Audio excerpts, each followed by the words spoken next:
Olá, galera, da turma de História, né? Brasil República 2. É uma satisfação muito grande estar aqui entrando em contato com vocês. Professor Elias Diniz Sacramento,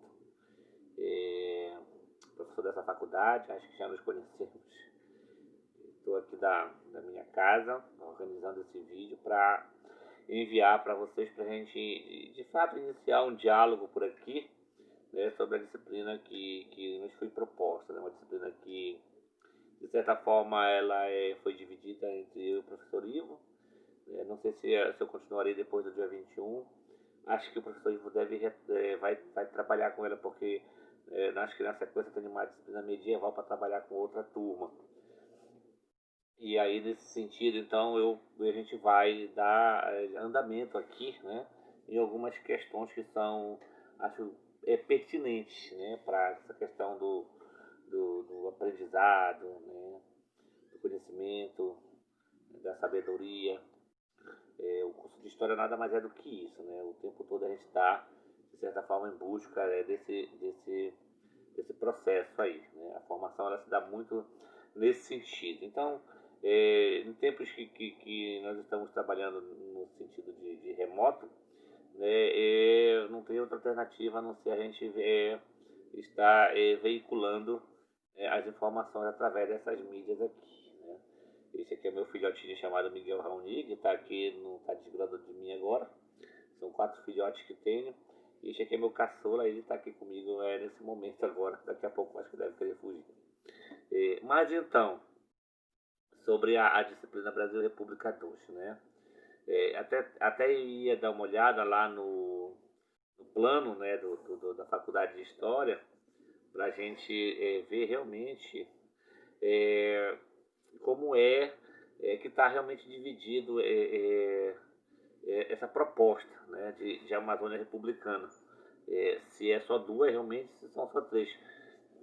Porque, até onde eu lembro, né, o plano o pedagógico da Faculdade de História, ele era dividido em três Amazônias Republicanas. Agora eu não dei mais uma olhada lá, mas depois eu vou dar uma olhada e a gente depois verifica exatamente isso, porque para mim a Amazônia Republicana ia ter a ditadura e depois da ditadura voltava com a redemocratização.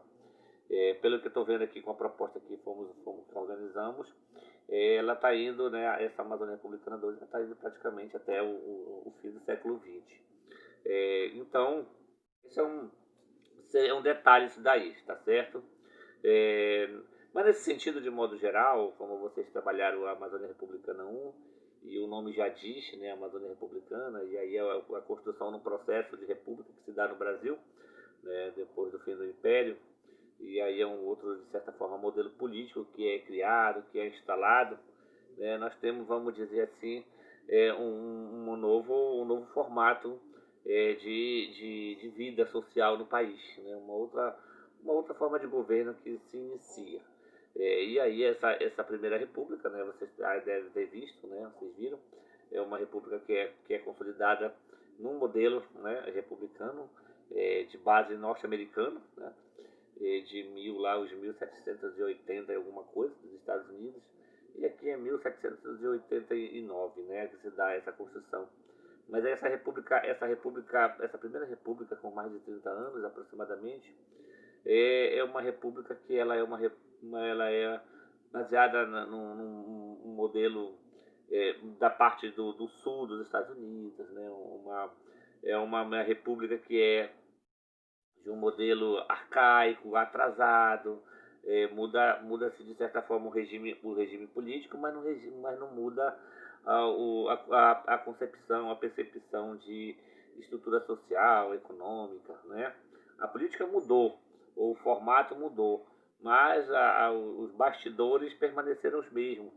E isso vai muito, isso é agregado, né, nesses 30 anos do século XX, né, nos praticamente 10 anos do século XIX, mas praticamente nos 10 anos do século XX isso não se separa, isso continua, né, isso persiste. Essa República das Oligarquias, a República Velha, né, a República dos Coronéis, a República quase que de uma semi-escravidão, uma república de matérias-primas, no seu modelo de exportação, de economia, de negociação. Com esse modelo que a gente tem toda essa primeira parte da república. E aí, na sequência, a gente vai ter uma outra modalidade, né, que é a ideia da proposta da Amazônia Republicana 2, então, da gente, de certa forma, começar esse debate, essa discussão, aqui muito mais baseada com o José Murilo de Carvalho nessa sua obra aí, né, na obra que foi encaminhada para vocês lerem lá a partir das propostas indicadas lá. E aí a gente tem, como de certa forma, a ementa, a era Vargas, é a redemocratização do país, né? Nós temos o retorno de Vargas e a crise política de 54. Mas, na verdade, a gente tem bastante a história de Vargas, né? Vargas que assume o poder, né? Vargas que se torna um modernizador, né? Vargas que recebe também, né? Nomenclaturas, títulos, né? Ele é o então chamado, vai ser chamado na história como pai dos pobres, mãe dos ricos, né? Um, um homem, né? Além do seu tempo, né? Se vocês estiverem, na verdade, percebendo ao longo desses 2 últimos dias, de para cá, hoje é quarta-feira, dia 13, desde o dia 11, né, segunda-feira agora, de janeiro, 12, a gente tem visto, por exemplo, a crise que tem se instalado em São Paulo, nessa região ali, acho que de Taubaté, na cidade de Taubaté, né, por conta do fechamento da montadora de uma indústria, né, de uma fábrica de automóveis, que é a Ford, né, que está saindo do país. É muito ruim, porque vão ficar muitas pessoas desempregadas ali, né? Muitas pessoas sem seu emprego. E aí isso é muito ruim, porque a população sofre. Mas o fato da fábrica estar indo embora, por exemplo, ela é um resultado, obviamente, dessas questões políticas atuais que a gente tem vivido, né? E aí eu não quero entrar no mérito da questão aqui, partidária em si, mas de modo geral, né, um modelo que a gente tem visto ultimamente de um país que não tem se verificado propostas, né, para essa questão da social, né, de criação de empregos. Pelo contrário, são muitos desmontes. Mas, para deixar claro aqui, né, nessa questão do debate, é que o Getúlio Vargas que inicia esse processo de também, né, de consolidação, de trazer essas industrializações para o Brasil a partir de 30, né, a chegada de várias fábricas, né, internacionais que vêm principalmente da Europa, dos Estados Unidos, né. Não necessariamente a Ford chega em 30, mas é a partir das políticas de Getúlio Vargas que a gente tem. Então a ideia da Amazônia Republicana 12 é a partir, então, dessa concepção do governo de 30 para cá, a gente pensar o que aconteceu com o Brasil, o que ocorreu com o Brasil, né, e quais as políticas que se deram, econômicas, sociais, políticas da vida política, né, de modo geral, passando pelos 40, 50, 60, 70, 80. Né? E aí a gente tem o tempo presente. Nós temos muita coisa, então, obviamente, que é para ser estudado, que, claro, numa disciplina como essa, nós não daríamos conta de forma presencial, obviamente, muito menos por aqui. Né? Mas, de modo geral, é para a gente pensar um pouquinho, tentar entender um pouquinho essa questão do que é o Brasil, né? Do que se torna o Brasil a partir de 30 para cá. Obviamente que o Brasil de 30 para cá não deixa de ser, ou não se transforma, não passa, né, pelo passe de mágica. E o Brasil deixa de ser agrário, o Brasil deixa de ser o Brasil arcaico, né, dos coronéis. Ainda há muitos coronéis ainda nos dias de hoje. É um Brasil arcaico ainda nos dias atuais. Né? Prova disso, por exemplo, é um congresso, é um cenário que a gente tem com muitos, digamos, representantes ali políticos, não só do Nordeste, do Brasil todo, mas também do Nordeste, Centro-Oeste, né, que são chamados lá de bancadas de bala, né, colocadas nesse sentido aí, que mostram ainda que nós temos um Brasil que ainda pensa muito como um Brasil lá no início do século XX. Mas as grandes transformações, elas se dão sim, com toda certeza do mundo, a partir dos 30 para cá, né? O modelo, de certa forma, pensado, instalado, criado a partir das industrializações, a partir de um pensamento, de uma modernização, né, das urbes, né? Ela é uma outra característica, né, notável, clássica, e assim preponderante, né, do processo de um novo modelo de país que a gente vai ter. Então, trabalhar a Amazônia Republicana, como vocês devem observar lá na ementa, é ver, então, todo um processo do governo de Vargas, o seu governo, a sua saída, o seu retorno, né? Aquilo que a gente vai chamar de, aquilo que é chamado, vai ser chamado de anos dourados, né? Que é o governo do Juscelino Kubitschek, né? E aí vocês podem observar lá na ementa, dê uma olhadinha lá, dessa questão do que é chamado de uma nova industrialização, né? Com o JK. É, e aí a gente vai ter com o João Goulart, né? O princípio de uma nova esquerda. Ela não nasce, mas ela se reorganiza, ela se reconstrói, ela se caracteriza, né, como uma esquerda, né, dessa questão mais de um âmbito, de certa forma, de bipolaridade, né, bipolar, de um mundo bipolar no Brasil, entre o que é direita e o que é esquerda, né, e a gente vai ter, né, logo em seguida, para uma discussão que a gente vai fazer durante esses dias ainda, essa questão dos governos militares, né, o movimento de contestação. Então, é um tempo muito grande, né, porque a gente tem todo esse processo de um Getúlio Vargas, de um Juscelino Kubitschek, de um João Goulart, o próprio Jânio Quadros, né, é, e o João Goulart, aí até a chegada dos militares, até os militares tomarem o poder. E aí, quando os militares tomam o poder, são mais de 21 anos, né? E aí a gente tem muita coisa dentro desse processo de ditadura, né? De militarização. Se vocês tiverem, digamos, se importa, de certa forma, curiosidade, interesse, né? Vocês podem fazer pesquisas bem iniciais, né? Iniciantes, pesquisas iniciantes, do que foi, por exemplo, a ditadura na localidade, no município. Não sei se todos moram em Cametá, acho que não, mas quase todos os lugares a ditadura esteve presente de alguma forma, de algum modelo, né? Com um interventor municipal, que deixaram de existir os prefeitos eleitos, né? Para existir aqueles que eram indicados. Então, a gente tem uma ditadura de 21 anos, né? Muito controversa, né? Uma ditadura que há muitos estudos, mas ainda há muito que se pesquisar, há muito que se descobrir sobre os chamados anos de chumbo, né? Para os militares, por exemplo, eles consideram que foi a revolução que eles fizeram, né? Para o movimento de esquerda ou para aqueles que viveram a ditadura, né? Do outro lado, por exemplo, né, foi um golpe, né? Foi esse chamado anos de chumbo mesmo.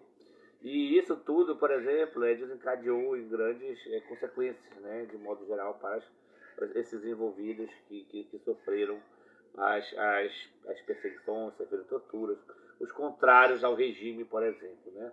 Então, há já muitos trabalhos sobre isso, há muitas leituras e tudo mais.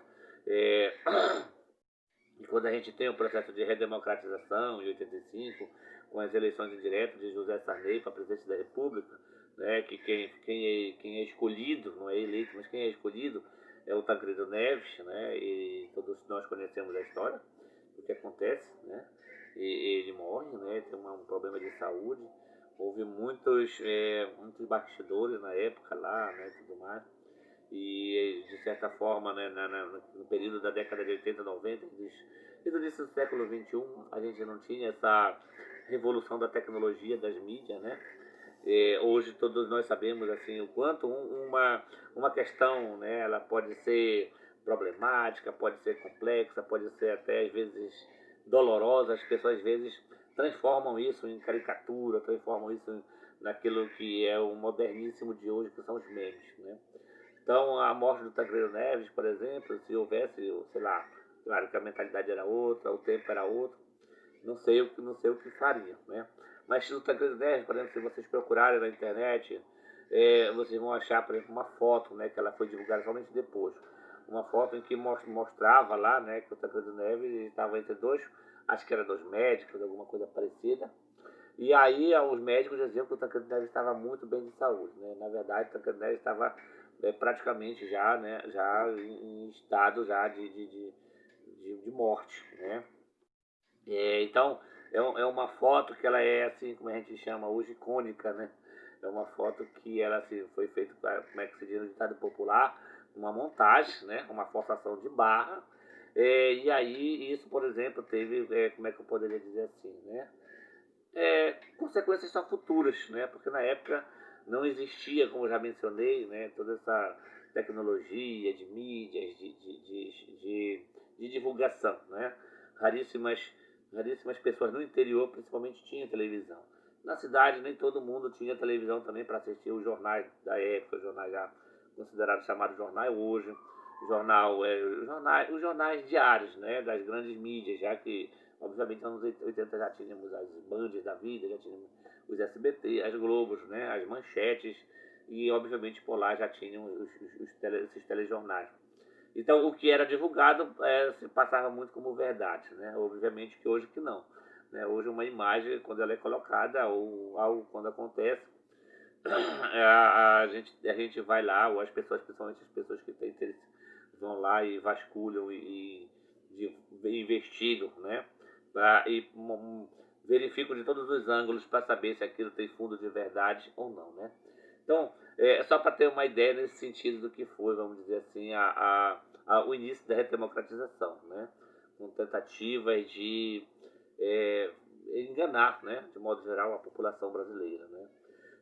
Então, hoje, obviamente, que a gente consegue, né, detectar, né, através das pessoas que têm tempo para estar verificando e pesquisando e trazendo, né, outras verdades também, que não seja só uma verdade de um lado, né? Então, esse processo da redemocratização também é um processo que ele é longo, ele é tenso, porque a gente tem, por exemplo, a presença dos, vamos dizer, dos militares até 85, mas os militares não permitem que a redemocratização ela ocorra, né, da forma que era questionada, que era discutida, que foi que era uma possibilidade de que a população, né, a democracia, ela se fortalecesse logo no final. Deixou-se só para os outros 4 anos depois. E aí, isso então, por exemplo, assim, foi muito difícil, porque é, era para ter que ser 4 anos depois de 85, né? Era para ocorrer as eleições. O presidente José Sarney, então, ele criou mais uma lei que era para ele ficar mais um ano, né? E as eleições foram no final de 89 e a posse do presidente, que foi o Fernando Collor de Mello, que ganhou numa eleição conturbada, cheia de muitos processos lá questionados, né? Pela esquerda, pelas esquerdas, né? Fez com que ele assumisse só em 1990. E não demorou nada, antes de 92 ele foi impeachmentado.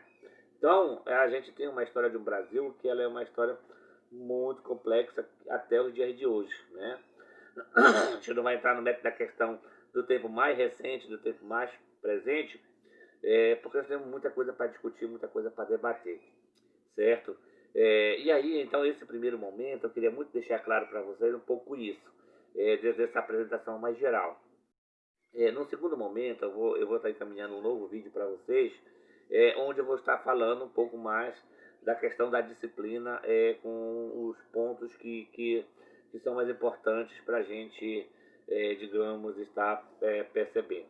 Tá certo? Eu vou estar encaminhando também algumas sugestões de alguns vídeos para vocês estarem assistindo esses dias aí.